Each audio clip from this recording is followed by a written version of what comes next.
नमस्कार, आप देख रहे हैं सिटी पोस्ट लाइव। मैं हूं आकाश। क्यों तेजस्वी यादव के सबसे दुलारे बाहुबली विधायक रीतलाल यादव इच्छा मृत्यु मांग रहे हैं? दरअसल पटना पुलिस का शिकंजा उन पर लगातार कसता जा रहा है। उन्हें भागलपुर जेल में कड़े पहरे में रखा गया है। अपने लोगों से दूर कर दिया गया है। उनके रिश्तेदार, दोस्तों और परिवार के सदस्यों की कुंगली खंगाली जा रही है। बिहार सरकार में उनकी वाइफ शिक्षक भी हैं।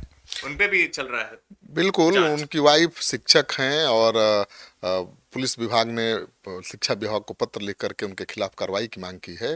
आधार ये है कि उनकी पत्नी बिहार सरकार में शिक्षक हैं और इसके बावजूद वो किसी कंपनी में डायरेक्टर हैं। तो लाभ के पद पर रहते हुए कोई सरकारी नौकरी नहीं कर सकता है। इस नियम के तहत उनकी पत्नी के खिलाफ भी कार्रवाई की प्रक्रिया जारी है। कभी भी उनको नौकरी जा सकती है। और पत्नी के अलावा भी उनके जो भाई हैं पिंटू यादव, जो उनका सारा कारोबार संभालते थे, उनको भी तो जेल भेजा जा चुका है रंगदारी के मामले में। अब रीतलाल यादव के बिजनेस पार्टनर सुनील महाजन को पुलिस ने दबोच लिया है। और सुनील महाजन उनके बहुत खास थे। उन पर भी बिल्डर से 50 लाख रुपया रंगदारी मांगने का आरोप है। रीतलाल भी इसी मामले में जेल में बंद हैं। तो वो फरार चल रहे थे। उनको पुलिस ने उस समय दबोच लिया जब वो राखी बंधवाने अपनी बहन के पास गए थे। अब पुलिस ने हथकड़ी बांध दी। बिल्कुल, वो राखी बंधवाने के लिए अपनी बहन के पास गए थे और पुलिस को सूचना मिली। पुलिस वहाँ पहुँच गई और हाथ में राखी की जगह हथकड़ी लग गई।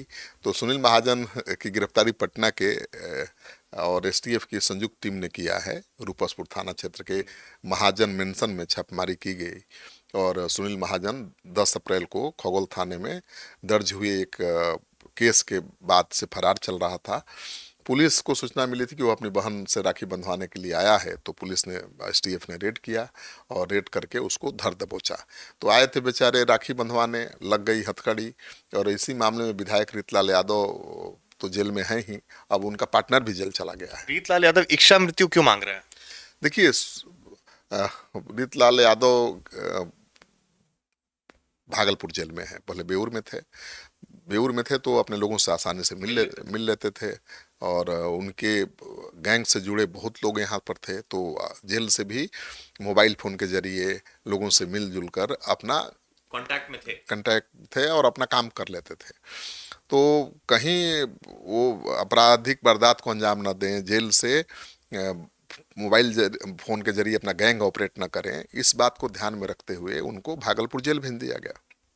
भागलपुर जेल में वो भी है, उनका भाई भी है। भागलपुर जेल में दिक्कत ये है कि उनको बहुत कड़े पहरे में रखा गया है। मतलब उनसे कोई मिल भी नहीं सकता। मिलने के लिए आपको पूरा अपना पहचान बताना पड़ेगा, कारण बताना पड़ेगा। तो एक बाहुबली जो रंगदारी के मामले में बंद है, उससे कौन जाएगा मिलने? जाएगा तो उसको अपनी पहचान बतानी पड़ेगी, कारण बताना पड़ेगा। मतलब मिलने से रोक दिया गया है। आप किसी से मिलजुल नहीं सकते हैं। तो पूरी दुनिया से कट गए हैं। बेऊर में तो मोबाइल का भी जुगाड़ हो जाता था। बहुत साथी हैं, उनका फ़ोन यूज कर लेते थे। वहाँ तो वो भी जुगाड़ नहीं हो रहा है क्योंकि उनको अलग सेल में रखा गया है। साथियों जेल के दूसरे कैदियों से मिलने की इजाज़त नहीं है।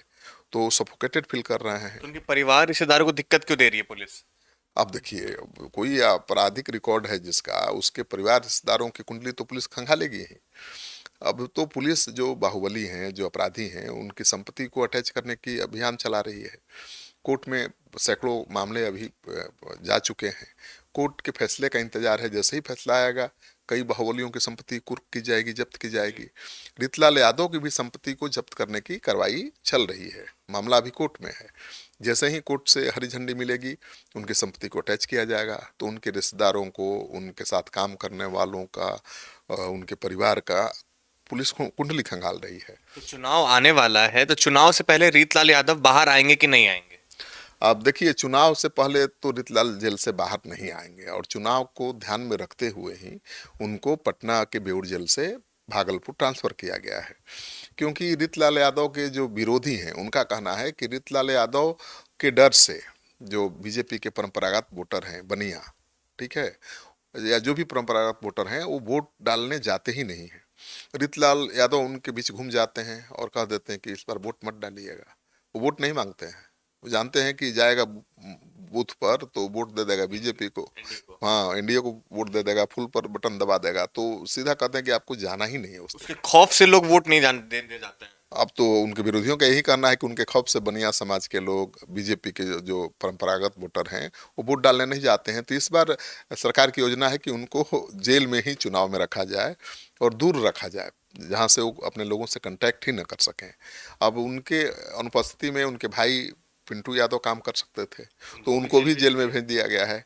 तो इस बार तो मुश्किल है लड़ाई रीतलाल की भी, क्योंकि दानापुर जो क्षेत्र है वहाँ बीजेपी का गढ़ माना जाता है। बीजेपी के विधायक वहाँ से रही हैं सत्यनारायण सिन्हा की पत्नी, और इस बार भी चुनाव लड़ना चाहती हैं। तो हो सकता है कि इस बार उनको चुनाव नहीं लड़ाए बीजेपी, कोई मजबूत उम्मीदवार खड़ा करे। हो सकता है कि रामकृपाल यादव चुनाव लड़ जाएं। हाँ, सांसद हैं, पूर्व सांसद हैं, वो केंद्र में मंत्री भी थे और बहुत लोकप्रिय नेता हैं। तो यादव की काट के लिए तो यादव ही चाहिए, लेकिन फर्क ये है कि रीतलाल यादव बाहुबली हैं, रामकृपाल यादव उतने ही सहज सरल और सीधे साधे नेता हैं, लेकिन लोगों में बहुत पॉपुलर हैं, लोगों के काम आते हैं। हाँ, घर में कोई भी फंक्शन हो, छोटा जनेऊ का फंक्शन हो, बच्चे का मुंडन हो, वो पहुंच जाते हैं। लोग प्यार से बुलाते हैं तो पहुंच जाते हैं। बिल्कुल। तो इस बार कोशिश करेगी बीजेपी कि कई जो सांसद हार गए थे चुनाव, उनको विधानसभा चुनाव लड़वाए। तो रीतलाल यादव को जेल में इसलिए रखा गया है कि बीजेपी के वोटरों को वो बूथ तक जाने से को रोका नहीं जा सके।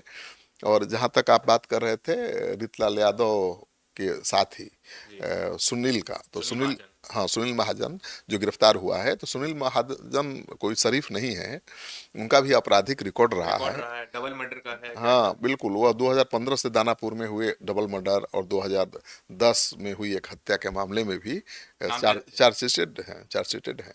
इसी रंगदारी के मामले में 50 लाख जो बिल्डर से रंगदारी मांगी गई थी, उसमें भी वो अभियुक्त हैं। तो रीतलाल ने तो सरेंडर कर दिया जब उनके घर कुर्की जब्ती की कार्रवाई शुरू हुई, कोर्ट में सरेंडर कर दिया, लेकिन इन्होंने सरेंडर नहीं किया था, ये फरार चल रहे थे, लेकिन पुलिस ने इनको दबोच लिया है। तो रीतलाल यादव की मुश्किल इस चुनाव में बड़ी दिखाई दे रही है। तो आप सुन रहे थे वरिष्ठ पत्रकार श्रीकांत प्रतीश को। आपको ये खबर कैसी लगी, अपनी राय आप कमेंट बॉक्स में छोड़ना बिल्कुल ना भूलें। धन्यवाद।